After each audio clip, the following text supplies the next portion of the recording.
Graças a Deus. Mais um dia, estamos aí na carta de Paulo aos Romanos. Hoje, capítulo de número 2. Louvado seja o nome do Senhor. Compartilhe o link aí com mais alguém, chame mais pessoas para estarem conosco. Eu tenho certeza que vai ser bênção de Deus. Se prepare. Coisa boa é a palavra de Deus, né? Fala muito aos nossos corações, reflete muito aquilo que nós fazemos de errado, e quando nós somos repreendidos, somos exortados, é sinal que Deus ainda nos ama, viu? Não desistiu de nós. Graças a Deus por isso. Bora lá, meus irmãos, já vou começar na leitura. Hoje eu vou fazer diferente do que nós fizemos segunda-feira. Eu vou colocar aqui a leitura, que às vezes a gente gagueja, né? Então eu vou colocar a leitura aqui para ir adiantando, e aí depois a gente entra comentando já a palavra de Deus. Deixa eu partilhar com vocês aqui. Aleluia.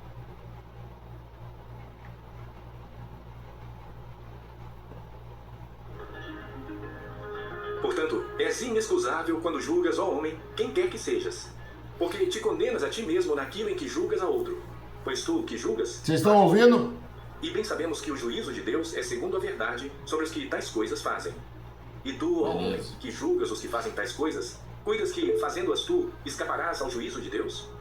Ou desprezas tu as riquezas da sua benignidade, e paciência e longanimidade, ignorando que a benignidade de Deus te leva ao arrependimento?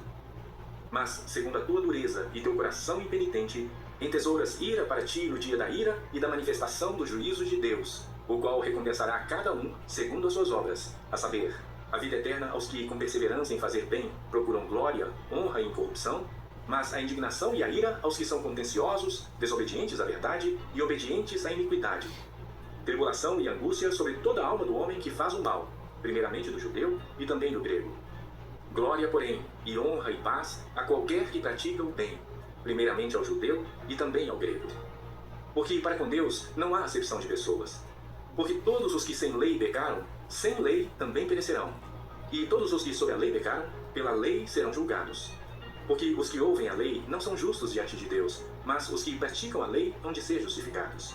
Porque quando os gentios que não têm lei fazem naturalmente as coisas que são da lei, não tendo eles lei, para si mesmos são lei, os quais mostram a obra da lei escrita em seus corações, testificando juntamente a sua consciência e os seus pensamentos, quer acusando-os, quer defendendo-os, no dia em que Deus há de julgar os segredos dos corações por Jesus Cristo, segundo o meu evangelho. Eis que tu, que tens por sobrenome judeu, e repousas na lei, e te glorias em Deus, e sabes a sua vontade, e aprovas as coisas excelentes, sendo instruído por lei, e confias que és guia dos cegos, luz dos que estão em trevas, instrutor dos nécios, mestre de crianças, que tens a forma da ciência e da verdade na lei, tu, pois, que ensinas a outro, não te ensinas a ti mesmo? Tu que pregas que não se deve furtar, furtas? Tu que dizes que não se deve adulterar, adulteras? Tu que abominas os ídolos, cometes sacrilégio? Tu que te glorias na lei, desonras a Deus pela transgressão da lei? Porque, como está escrito, o nome de Deus é blasfemado entre os gentios por causa de vós. Porque a circuncisão é na verdade proveitosa, se tu guardares a lei. Mas, se tu és transgressor da lei, a tua circuncisão se torna em incircuncisão. Se, pois, a incircuncisão guardar os preceitos da lei, porventura a incircuncisão não será reputada como circuncisão? E a incircuncisão que por natureza o é, se cumpre a lei, não te julgará porventura a ti, que pela letra e circuncisão és transgressor da lei? Porque não é judeu o que o é exteriormente, nem a circuncisão a que o é exteriormente na carne, mas é judeu o que o é no interior, e circuncisão a que é do coração, no espírito, não na letra, cujo louvor não provém dos homens, mas de Deus. Bora lá então pra gente comentar Romanos capítulo 2. Graças a Deus, compartilhe o link e eu tenho certeza que Deus vai falar profundamente conosco. Bora lá! Hoje eu vou fazer um pouco diferente porque a irmã Keila puxou minha orelha segunda-feira, falou que eu demorei demais. Então hoje nós vamos tentar fazer mais resumido e mais pontuais naquilo que o capítulo 2 traz para nós, tá certo? Então bora lá. Quando nós começamos aí o capítulo de número 2, há uma palavra que nos chama muito a atenção. Qual é? Inexcusável. Veja, quando Paulo está dizendo aqui do versículo 1 ao versículo 4, ele está aqui repreendendo o quê? Por ser uma palavra forte, a palavra ela quer dizer algo imperdoável. No contexto da carta aos Romanos, do capítulo 1, né, que nós comentamos na semana passada, ela vai tratar de alguns pontos, ela vai tratar de algumas situações, né, entre elas, vai falar sobre a idolatria, vai falar sobre as depravações dos homens. E no capítulo 2, ele vem trazendo esta palavra, dizendo, olha, essas palavras inexcusável, dizendo, olha, aquilo que é imperdoável de se fazer, aquilo que acontece infelizmente. Então nós vemos aqui que ele está se dirigindo ao julgador. Mas quem é o julgador? Ora, se nós analisarmos todo o contexto, né, não pode ser o gentil, porque o gentil ainda não tem conhecimento da verdade. O gentil aqui é o ignorante. O gentil aqui é a pessoa que ainda não entregou a sua vida a Cristo. Então veja, se não é ao gentil que Paulo se refere, a quem ele está se referindo? Ele está se referindo ao judeu. Porque o judeu, ele tem o conhecimento da lei, ou seja, ele tem o conhecimento da verdade. E aí nós podemos nos pegar em nossos pensamentos, naquilo que nós podemos entender acerca da palavra de Deus, que Paulo está falando isso aqui justamente aos cristãos, aqueles que entregaram a sua vida a Cristo, mas se acham superior aos demais. Por exemplo, no final do capítulo 1, Paulo está falando sobre os homens que se perverteram, estão amando outros homens. Paulo está falando sobre as mulheres que se entregaram às suas paixões. E aqui ele entra no capítulo 2 dizendo, olha, você que é julgador dessas pessoas, eu quero dizer para vocês, vocês são mais pecadores do que eles. Por quê? Porque Paulo está dizendo aqui que ninguém é superior a ninguém. E é isso, meus irmãos, que muitas das vezes acontece no nosso meio. Nós, por acharmos superior aos demais, queremos julgar as pessoas pelos erros que elas cometem. Exemplo, nós tivemos, né, no dia de ontem, na noite de ontem, um maravilhoso estudo da palavra de Deus ali, e o pastor colocou muito bem ali a questão de Barnabé, né, de quem era Barnabé, de como Barnabé se atuava na igreja. E isso me chamou muita atenção para hoje, porque Barnabé não era um julgador. Barnabé, quando viu Paulo, né, na condição de que agora ele era um cristão, né, transformado, não julgou Paulo pelas ações que ele fez. Pelo contrário, ele apresentou Paulo à igreja. Querido, muito de nós, né, por acharmos que estamos há tanto tempo na igreja, por acharmos que somos o dono da verdade, queremos julgar outras pessoas. E Paulo vai combater justamente essas pessoas que, através do seu julgamento, impedem pessoas de entrarem no reino de Deus. Ora, como isso é possível, irmão Emerson? Essas pessoas se acham, né? Se nomeiam elas mesmas superiores às demais. E nós não podemos deixar isso subir aos nossos corações. Porque veja, do capítulo 5 ao capítulo 13, Paulo mostra que eles também eram errados, porque eram hipócritas da lei. Eram pessoas que tinham a lei para si, e é por isso que Paulo vai dizer, olha, você que quer conduzir o cego, Você que quer mostrar algo diferente, mas não consegue repreender você mesmo. Jesus combateu isso. Que jeito que Jesus combateu isso? Jesus, você olha ao argueiro do teu irmão, mas se esquece da trava que está no seu olho. Por quê? Porque nós conseguimos facilmente olhar o quê? O erro das pessoas que estão de fora. Você olha o erro do irmão Emerson, você olha o erro da irmã Keila, você olha o erro do pastor Demi, você olha o erro de tanta gente e se esquece de olhar para você mesmo. E Paulo está dizendo, você é pior do que eles. Olha o que Paulo está dizendo aqui, hipocrisia. Meus irmãos, nós temos que reconhecer a palavra de Deus, e quando reconhecemos a palavra de Deus, nós precisamos sim ir contra o pecado, mas não contra o pecador, porque o pecador precisa de conhecer a verdade. Mas a verdade só pode ser conhecida por aquele que transmite esta verdade com sabedoria, com entendimento, com mansidão. Quando você está preparado, que a palavra de Deus, você absorve a palavra de Deus e passa a praticar a palavra. Ora, o que é praticar a palavra? Quando você começa a ouvir a palavra começa a repreender você, você tem conhecimento da verdade, a verdade passa a lhe incomodar, isso é transformação de vida. O que Paulo está dizendo aqui aos irmãos de Roma, dizendo, olha, vocês têm que deixar de ser críticos demais e serem influenciadores. Nós estamos na era digital.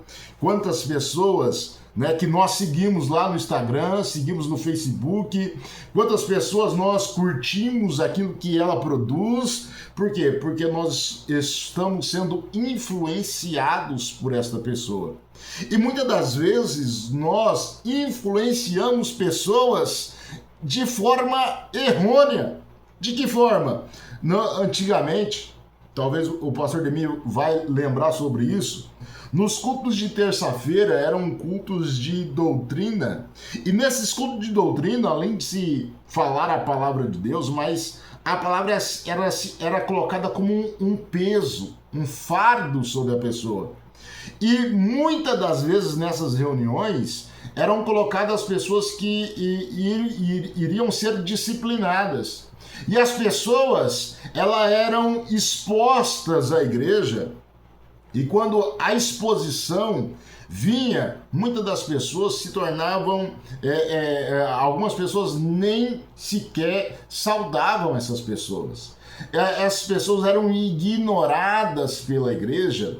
Por quê? Porque havia ocorrido um problema e elas haviam sido disciplinadas, e era um fardo tão grande sobre essas pessoas que essas pessoas acabavam saindo da igreja. Pasmem, meus irmãos, que nesta época, aquelas pessoas que tiravam a ponta do cabelo, que usavam uma base, que usavam, um short para fazer uma caminhada, ou que jogavam uma bola no final de semana, essas pessoas eram massacradas pela massa maior da igreja. E essas pessoas eram colocadas à parte. E Paulo vai combater isso dizendo hipocrisia. Por quê? Porque ele vai dizer, olha, você que diz, que prega e fala, olha, não faça isso, a pessoa acaba praticando isso ainda de forma mais grotesca ainda. Paulo está dizendo, olha, você que aponta o dedo, cuidado. Por quê? Porque isso é uma grande responsabilidade. Você se torna julgador do seu irmão. Querido, nós não fomos chamados para julgar. Não agora. Nós vamos julgar quando Jesus vier em outra etapa. Agora nós estamos na graça, nós estamos arrebatando a maior quantidade de pessoas. Tem pessoas que dizem, né? É melhor ter quantidade do que maior quantidade. Isso é hipocrisia, meus irmãos, porque o reino de Deus, ele caminha junto com a salvação. E a salvação é o quê? Agregar a maior quantidade de pessoas. Quando você lança uma rede ao mar e começa a puxar ali os peixes, vem toda a qualidade de peixe. Você vai aproveitar todos os peixes? Não! Mas não é você, meu irmão, que vai escolher, e sim o dono do peixe. Então o nosso dever é arrebatar, nós somos a rede, temos que lançar a rede e trazer a maior quantidade de peixe. Se vai vir peixe bom ou peixe ruim, não é importante. O importante é que venha, porque esse peixe ruim, quando é aplicada a palavra de Deus, ele pode ser transformado. Deixa eu te contar uma experiência. Na minha juventude, nós moramos quando me converti, aos meus 19 anos, áureos 19 anos, e nós moramos um tempo na Serra, e nós congregávamos aqui embaixo na Floriano Peixoto. E naquele envolvimento de novo convertido, sabe como é, né? Quer evangelizar, quer falar de Jesus, quer isso, quer aquilo. Mas foi introduzido na minha mente que eu não deveria falar com pessoas de baixo calão. Entenda comigo. E aí eu vim, nesse dia foi o dia que mudou a minha vida com o intuito de enxergar as pessoas que estão de fora. Veja, olha o tamanho da hipocrisia que o irmão Emerson era, o hipócrita que eu era. Eu vim evangelizando, entregando folheto, dando glória a Deus, dando aleluia. Quando eu cheguei a um determinado ponto da minha caminhada até chegar à igreja, eu encontrei algumas mulheres que estavam seminuas na avenida, e eu olhei aquilo e eu falei assim, poxa vida, eu não posso ficar nessa calçada. Mudei de calçada. Olha a hipocrisia. E eu mudei de calçada, eu poderia ter muito bem dado um folheto a essas mulheres naquela época. Mas eu olhei e falei assim, o que vão dizer... Olha a mentalidade. O que vão dizer do irmão Emerson, novo convertido, estando perto, se alguém me vê conversando com uma mulher dessa, o que vão dizer de mim? Olha a preocupação, é o que iriam falar de mim. Eu não estava avisando o reino de Deus. E Paulo aqui, ele está dizendo, cuidado, hipócritas, cuidado, porque essas coisas podem te tornar contra você mesmo. E aquele dia eu vim e eu não entreguei o folheto. E eu cheguei na igreja e aquilo começou a me incomodar. Eu não consegui cultuar porque alguma coisa me acusava. Uma voz dentro de mim dizia, volta lá, fala que eu a amo. E eu, quando acabou o culto, eu saí e fiz a mesma rota. Mas eu já não vi mais aquelas pessoas. E quando eu não vi aquelas pessoas, aquela voz dizia, você é responsável por ela. E eu fui para casa. E não consegui dormir à noite. Por quê? Porque aquilo me incomodou. Eu podia muito bem ter dito a elas que Jesus a amava, e talvez eu teria mudado a vida daquelas pessoas. Eu fui um ignorante. Por quê? Porque eu julguei a aparência e não aquilo que está dentro das pessoas. E é muitas das vezes aquilo que nós fazemos por falta de conhecimento. Nós olhamos as pessoas pela aparência, por aquilo que as pessoas são, por aquilo que as pessoas fazem. Mas isso é uma influência do adversário que está sobre a vida das pessoas. E cabe a nós, a eu e você, levarmos a palavra de Deus com conhecimento a qualquer um, independente da situação financeira, daquilo que a pessoa é, daquilo que a pessoa representa. O importante é o que nós representamos. O O importante é aquilo que você representa. E você não representa apenas a igreja aba, não. Você representa o reino de Deus. Meu Deus, isso é muito sério. E ele vem dizendo, né? Deus julga a todos com base na verdade.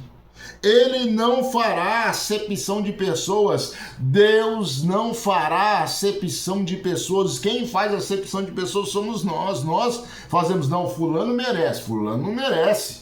Ah, fulano, não, esse vai pro céu. Ah, fulano, não, esse não merece não. Querido, quem somos nós para julgar quem vai ou quem deixa de ir? Cabe a mim e a você fazermos aquilo que ele nos ensinou. Ensinai o reino de Deus, fazei discípulos para o reino de Deus. Meu Deus, isso é muito forte. Veja, do versículo 5 ao 13, não basta ouvir a lei, os estudos, se não praticarmos o conhecimento e usar do nosso conhecimento para desbloquear essas pessoas que muitas das vezes estão errando, sim, como eu e você já erramos uma vez. E quantos de nós não continuamos errando? E nós temos que tirar a trave do nosso olho, olhar para dentro de nós e dizer, eu sou pecador, eu preciso me arrepender diariamente. E quando nós nos arrependemos é porque a palavra ela causou efeito. E a palavra para causar efeito, meu irmão, ela dói. Ah, ela dói. Você pode ficar tranquilo, você está apanhando aí, eu estou apanhando aqui, e a palavra e o reino de Deus está sendo exaltado. Por quê? Porque nós estamos vendo o quão hipócritas somos. O quão somos ignorantes acerca da palavra de Deus quando olhamos as pessoas de fora. E Paulo está vendo isso acontecer na igreja. Veja, do versículo 14 ao versículo 16, né, Deus julgará até os nossos pensamentos. Meu Deus. Já pensou, meu irmão? Olha o que Paulo diz lá no versículo 16. Deixa eu ler aqui para vocês. No dia em que Deus há de julgar o segredo dos homens, por Jesus Cristo, segundo o meu evangelho. Qual é o segredo dos homens? O pensamento. Meu Deus. Por que o pensamento? Porque nós, muitas das vezes, até não falamos, mas nós julgamos aqui, aquele fulano, o irmão Emerson. Eu vi o irmão Emerson fazendo aquilo. Eu vi o irmão Emerson fazendo aquele outro. Queridos, nós julgamos apenas com os nossos pensamentos. Quantas das vezes, deixa eu contar outra experiência para vocês, e se alguém quiser falar alguma coisa, meu irmão, contar uma experiência sua, fique à vontade, tá? Aquela vai puxar minha orelha aqui, mas tudo bem. Ô, irmão Emerson, eu queria contar uma experiência, alguma coisa que eu vivi acerca do assunto que nós estamos tratando, fiquem à vontade, tá certo?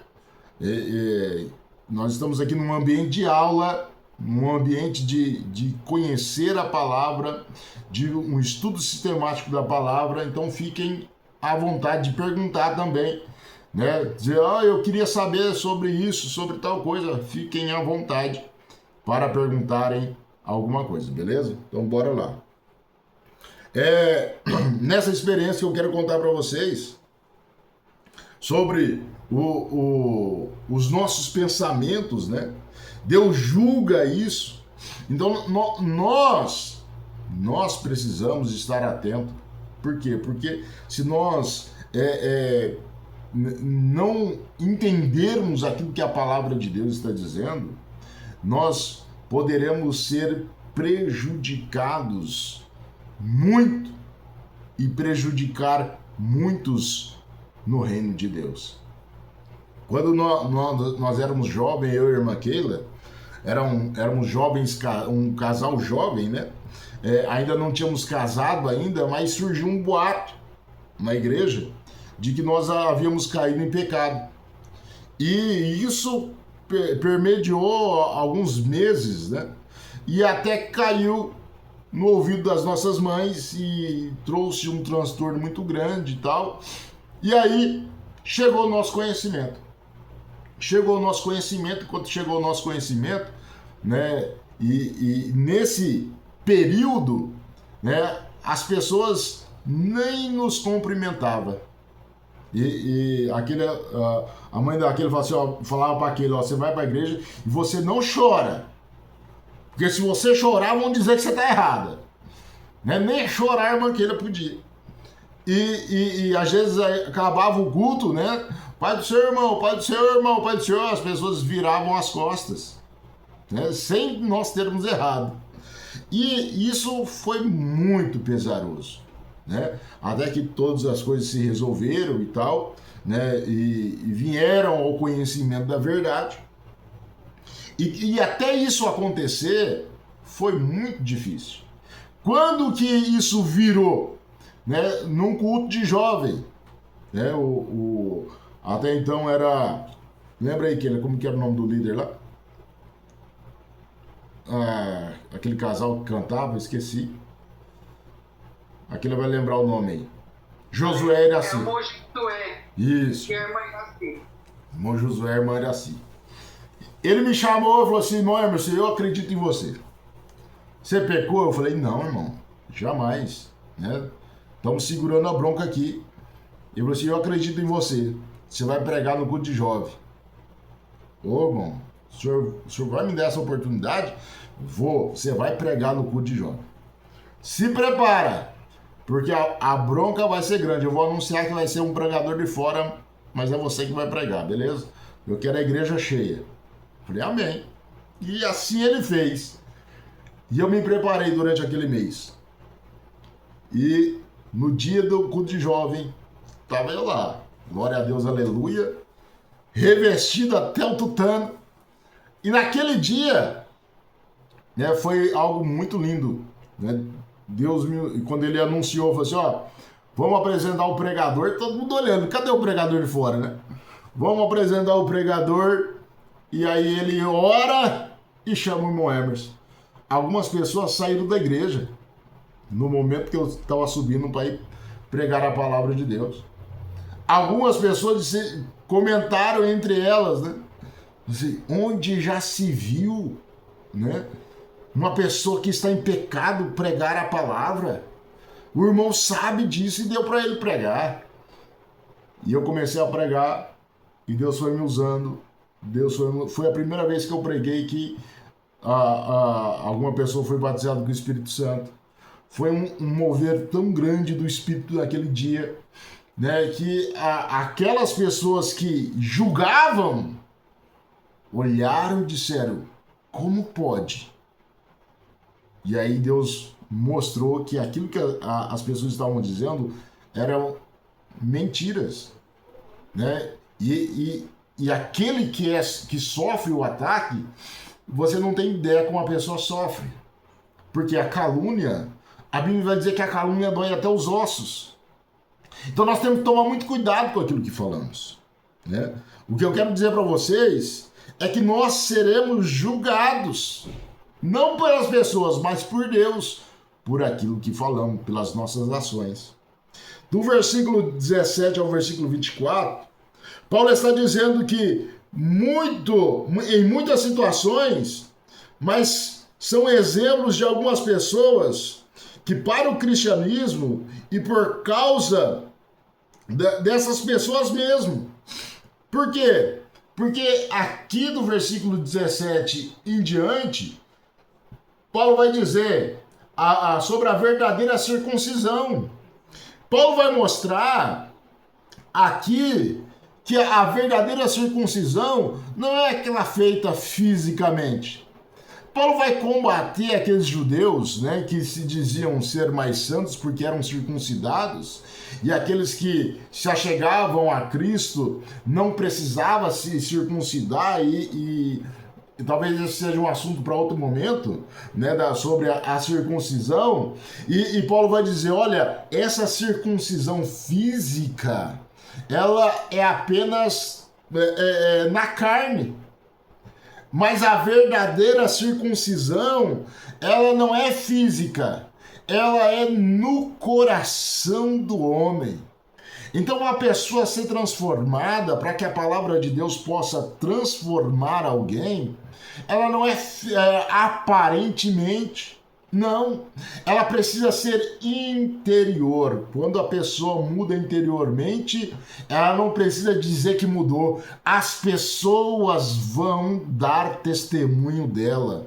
Ah, meu irmão, quando você vê alguém dizendo, eu mudei, eu sou outra pessoa, meu irmão, tome cuidado. Tome cuidado. Por quê? Porque quem tem que dar testemunho dela são as outras pessoas. De que forma, irmão Emerson, que as pessoas vão dar testemunho acerca daquilo que você começa a exercer no reino? Acerca daquilo que você passa a fazer por causa do amor de Deus que está em você. E quando esse a irmã que levantou a mão, pode falar, irmã que ocorre transformação, né?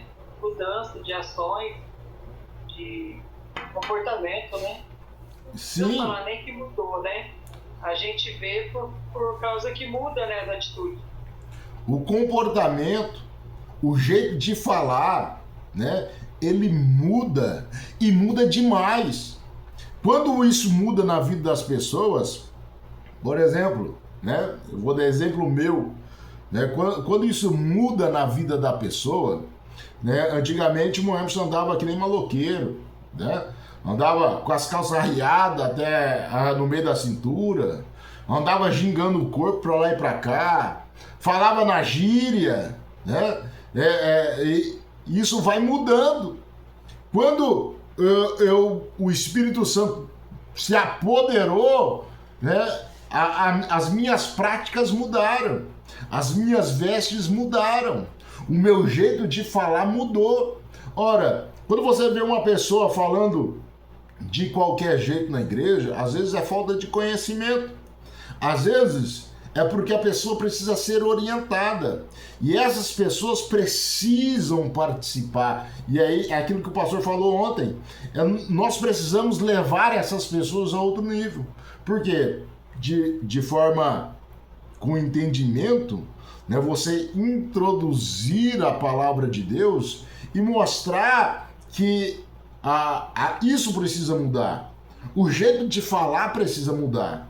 Por exemplo, né, uma pessoa que ela vem do mundo, que ela tem uma gíria, ela fala mano, né, ela fala numa gíria, num linguajar popular medíocre. Isso precisa mudar. De que forma? Culto de ensino, leitura da palavra de Deus. Né? Quando a pessoa menciona palavras de baixo calão, né, no púlpito da igreja, não é que a pessoa queira falar aquilo, mas é às vezes por falta de conhecimento do que falar. Então nós precisamos sim introduzir e de forma carinhosa orientar. Olha, quando você for falar, né, cuidado com aquilo que você fala, cuidado do jeito que você se expressa, mas com amor e carinho. Não é se falar, me falaram outro dia, né? Uma crítica construtiva, né? Toda crítica é crítica, meu irmão. Se você não quer ser criticado, né, não queira ser um líder, porque todo líder ele é criticado, né? Independente da, né, você que é líder de PG, você que é líder da sua casa, você que é o homem da sua casa, você que tem responsabilidade na sua casa, todo mundo vai criticar, né? E não existe crítica construtiva, né? Existe a crítica que vai sim mostrar para você que está errado. A crítica só existe quando nós estamos errados. Se está certo, ninguém vai te criticar. Mas se você está errado, você vai receber a crítica. E essa crítica vai te fazer ou ir para baixo ou ir para cima. Então, é a maneira de se falar a crítica. Por exemplo, se você chegar no meu Emerson, eu preguei uma vez sobre Ezequiel 47, se eu não me engano, né, que fala sobre o rio, né, e quando eu mencionei os côvados, eu mencionei a metragem errada, e tudo bem, Preguei, acabei de pregar e tal. Chegou o irmãozinho do meu lado. Assim, ô irmão, Pai do Senhor, irmão. Que mensagem maravilhosa, hein? Irmão, graças a Deus, né? Jesus é bom. Ó, quando o irmão for falar sobre os côvados, dá uma estudadinha melhor lá, porque o senhor falou os côvados errado. Irmão, eu fiquei vermelho. Mas eu agradeci o irmão. Por quê? Porque ele falou o certo. Até quando eu ia falar errado, irmão? Já pensou? Então, às vezes, isso é necessário que alguém nos fale. Porque senão nós vamos se pegar errando todas as vezes no mesmo erro. Então, Paulo está dizendo, olha, a circuncisão não é física. Não, ela é no coração. Do versículo 25 a 29, o verdadeiro judeu ou o verdadeiro cristão, né, ele não fica atrás daquilo que é físico. Ele fica atrás daquilo que é espiritual. E aquilo que é espiritual, ele entra no coração, porque do coração saem as vertentes da vida. E do coração é que nós passamos a ter uma vida transformada, né? E Jesus entra no nosso coração, faz morada e ali ele começa a trabalhar de dentro para fora. De dentro para fora, ou seja, quando alguém muda só a aparência, as suas ações são as mesmas. Quais são as ações? É aquilo que Paulo fala. Você diz que não rouba, mas continua roubando. Você diz que não se prostitui, mas continua se prostituindo. Você diz que não adultera e critica aqueles que são adúlteros, mas é um adúltero. Meu irmão, a mudança ela precisa ser interior. Quando a mudança ela é interior, o exterior é fichinha para o Espírito Santo trabalhar, né? Então, que nós possamos entender acerca da palavra de Deus e aquilo que Deus tem para nós, mudando primeiramente o nosso coração e as demais coisas, o Espírito Santo vai trabalhando na nossa vida. Amém, meus irmãos? Alguém quer perguntar alguma coisa? A Alice falou que quer perguntar. Ó. Meu Deus do céu. Graças a Deus. Amém. A Júlia falou amém. Deus abençoe, Júlia. Deus abençoe grandemente. Né? Quem mais está aqui? Maria Cristina, Deus abençoe. Marinilda, Deus abençoe. Mãe de Wanda, Deus abençoe. Mônica Prado, Deus abençoe. Aline Cristina, Deus abençoe grandemente a sua vida. Nós estaremos orando neste momento. Aquela. Fala aí, irmã. Eu só queria falar sobre a crítica, né? É uma pincelada só que você falou. A gente luta para dizer que, tô aberto, pode fazer a crítica, né? Como se a gente aceita de boa e tal, né? Mas nunca é fácil. Nunca é fácil em qualquer área, seja profissional, seja igreja, seja conjugal, seja como pais e filhos, né? Que a gente também tem que ouvir nossos filhos, às vezes não só fazer a crítica ao filho, mas também receber crítica, não é fácil. Então, por mais que a gente diga, né, que é aberto a ouvir, a gente não gosta, né? E a gente muitas das vezes não reconhece isso, né? Fica bravo, eu falo por mim mesmo, às vezes eu fico brava com vocês aqui. Claro, a crítica, igual você falou, é para o crescimento, né? Muitas das vezes a gente pega isso daí e a gente vai embora, evolui. Mas nem sempre a gente consegue, né? Muitas das vezes a gente se zanga, que é o meu caso, às vezes eu me zango. Mas é uma realidade, né? É uma realidade, né? Não, mas aquele que é um líder, ele precisa aprender a lidar com isso. Por quê? Porque senão ele acaba ferindo as pessoas que estão à sua volta.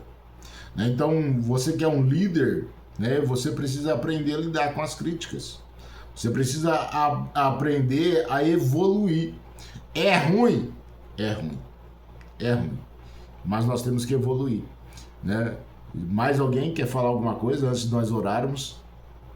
Deus abençoe a irmã Sirlene, Deus abençoe o Rubens, irmã Regiane, Deus abençoe. Quem mais? Mais alguém eu não mencionei? Daniela, Deus abençoe grandemente também sua vida. Né? Nós estaremos orando neste momento. Cadê a irmã Sirlene? Fala aí, irmã Sirlene. Abre o microfone aí para você orar por nós.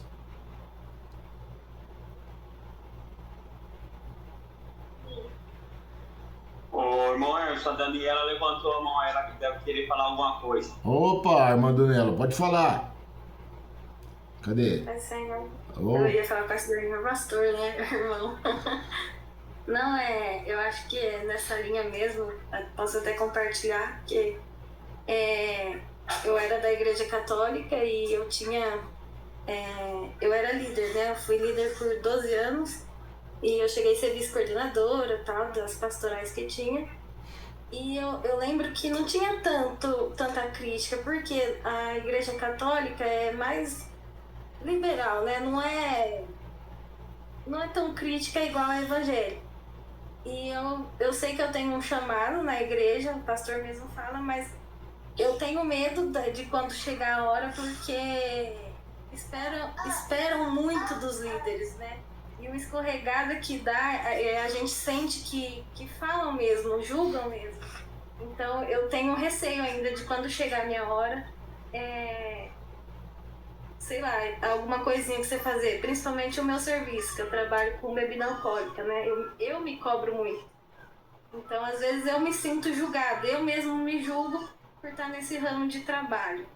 E algumas coisas que ainda não faz sentido para mim, o porquê, e aí eu acabo fazendo, mas eu me sinto julgada, e eu mesmo me julgo. Então, eu acho que eu não consigo chegar nesse nível de líder na igreja evangélica. Eu tenho medo de chegar nesse nível, entendeu? Sendo que eu fui muitos anos dentro da igreja católica. Deixa eu te falar uma coisa. Né? Nessa linha de raciocínio, né? Claro que a insegurança, ela sempre vai bater a porta. Por quê? Porque o inimigo que ele quer nos confundir.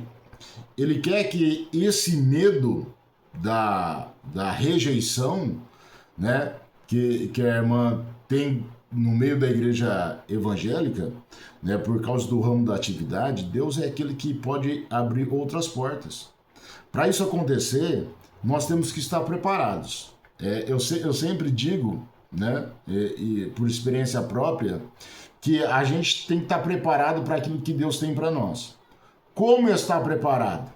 Por exemplo, no ramo de atividade, né, no ramo profissional, a gente pode ser várias coisas. Né? Quando eu comecei a trabalhar, eu falei assim, não, eu quero ser supervisor, eu quero ser coordenador do meu ramo de atividade. Mas o que eu tenho que fazer para chegar lá?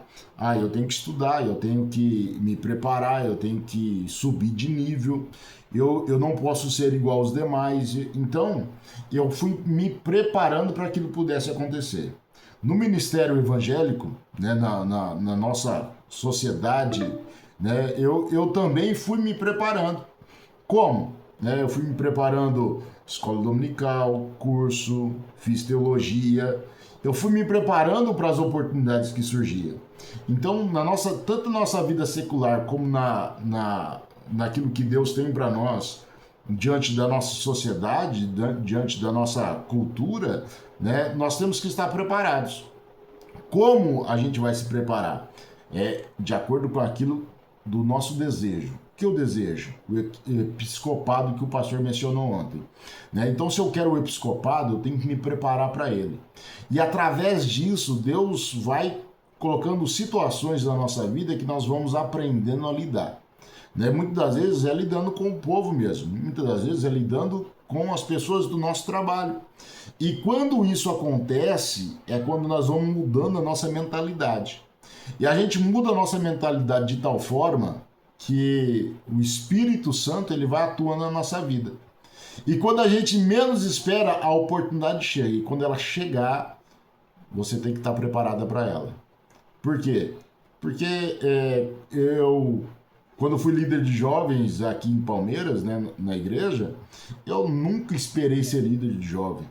né? E quando eu fui líder de jovem, foi na época que a nossa igreja tinha a maior quantidade de jovens, né? E como um jovem que veio do mundo, que estava num processo, era recém-casado e caiu no meu colo uma juventude de 120 jovens. Nossa, os obreiros caíram matando, já se viu, dar os jovens para um menino, um jovem que não sabe nada de igreja, e Deus é aquele que se responsabiliza, né? Então, o que eu quero dizer para o irmão é o seguinte: se prepare, porque se há um desejo no seu coração, né, e você acredita que o seu trabalho pode impedir, olha Deus, se prepare para outra atividade, para outro ramo, para migrar para outra coisa, que Deus é aquele que vai conceder o desejo do seu coração, tá? Mais alguém quer comentar alguma coisa? Amém, meus irmãos? Pastor Demi, quer falar alguma coisa? Cadê a irmã Sirlene? Para orar. Acho que ela dormiu, hein, rapaz? Meu Deve Deus. estar dormindo ela, hein? Ela dormiu, rapaz. Irmão Emerson, sobre o que a Daniela falou aí, existe, quando a gente se lidera dentro da igreja, né, tem uma exigência grande, assim, muita expectativa por parte das pessoas que a gente lidera. Então tem dois tipos de crítica, né? Aquelas pessoas que vão te criticar por alguma erro, alguma falha, que esperam muito de um líder, e se coloca naquele burnout e não serve. E o outro crítica é quando os superiores, quando eles nos alinham, né? Quando eles falam coisas que é para nós crescer, como o irmão falou do cômodo para você. Uma vez eu fui pregar na nossa sede, o pastor Miro no final, estava lá conversando no final da porta, ele falou assim: nossa, benção, a pregação foi benção, Deus abençoe o pastor Demir e tal, mas eu só vou te dar um toque, você fala muito aleluia quando está pregando. E eu comecei a reparar em mim mesmo, realmente eu falava muito aleluia. Até hoje eu falo um pouco, mas eu já Diminuiu. consegui diminuir, porque se ele não fala, eu não me atento. Se eu não me atento, eu ia achar que era normal. Então, quando a gente lidera, quando Deus coloca a gente numa posição de liderança, Ele nos dá maturidade para entender essas críticas. Eu falava muito glória a Deus e aleluia. Eu emendava. Eu emendava e falava Mas Deus é bom, Deus vai nos dando palavra e a gente vai se moldando. É aquilo que eu falei da preparação, né? Nós temos que estar preparados. Aquele que é líder, irmão, deixa eu te falar uma coisa. Aquele que é líder, ele é para apanhar mesmo. O líder é para segurar a bronca, né? Então, muitas das vezes a crítica, e ele é para conciliar. O líder é para isso, né? O líder é para ver o problema e tratar o problema. O líder, e se for o problema pro lado dele, ele tem que entender se aquilo realmente é construtivo ou não. E se não for, vai para cima e Deus é aquele que coloca os obstáculos por terra e abençoa também o nosso ministério. Ah, aquele falou que falava, meus queridos e amados irmãos. Esse aí foi eu que repreendi ela. Muito bem. Então vamos orar, meus irmãos. A Silene acordou, parece que eu vi ela aí. Ô, Glória! Ela tá aí, ó. Ô, irmã Silene, ora por nós aí pra encerrar. Pai Senhor, lembrando que eu tô meio assumida, tava trabalhando e peguei um resfriado forte. Mas estou bem agora, recuperando. E sobre crítica, só para agregar um pouquinho. Eu, desde quando eu comecei, eu recebo, só que eu também faço. Só que é uma coisa que eu aprendi com a crítica. O pastor falou sobre crítica, independente se ela é positiva, ela não deixa de ser uma crítica, ela mexe com a gente. E o que eu aprendi a fazer com as críticas? Avaliar elas, meditar sobre elas, pensar sobre elas, entendeu? E validar as pessoas que estão gerando essa crítica na nossa vida. Então a gente começa, aí a gente consegue construir algo em cima, né, de tudo isso. Mas vamos lá, vamos orar. É aquilo que o pastor... Senhor Jesus. É aquilo que o pastor Demi falou, né? Nós temos que pegar as críticas, né? E ver qual o burnar que eu vou colocar. Eu vou colocar ele num burnar costurado ou vou colocar num burnar furado. né? Lembrando de Lucas 47, quanto ser mais dado, mais será cobrado. E a gente precisa entender isso. Vamos orar, irmãos. Senhor Jesus, Deus abençoe. nós te agradecemos, Pai amado, por mais esse tempo, desse plano de leitura com os nossos irmãos aqui, a todos que estão presentes. Que nós todos possamos ser edificados pela Tua palavra, Senhor. Seja ela exortando, seja ela nos fortalecendo, mas tudo vem para o bem nosso, da Tua parte, Jesus. Venha nos fazer crescer, Senhor, com as críticas, com as palavras, aconselhamento, que nós possamos tudo colocar aos Teus pés e crescer na Tua obra, crescer para fazer a Tua vontade, crescer como os cristãos, melhorar como pessoas e seres humanos e naquilo que o Senhor tem para cada um de nós. Obrigado, Senhor, por esse tempo precioso. Continue abençoando as pessoas que estão à frente desse trabalho, o Emerson, a Keila, os nossos pastores, né? É muito importante, Deus. Eu louvo a Deus pela palavra quando ela é ministrada no nosso coração e que ela venha gerar frutos maravilhosos, venha agregar poderosamente no nosso dia a dia, na nossa fé cristã, Pai. Em nome de Jesus, nós te agradecemos por tudo. Amém. Amém. Meus irmãos, Deus abençoe, beijo no coração e nós nos encontramos aqui na sexta-feira, tá certo? Se vocês quiserem aí criticar o nosso plano de leitura, pode mandar mensagem e eu tenho certeza que nós vamos nos adequando aí na melhor maneira possível. Tá certo? Deus abençoe, em nome de Jesus. A Júlia quer falar. Fala, Júlia.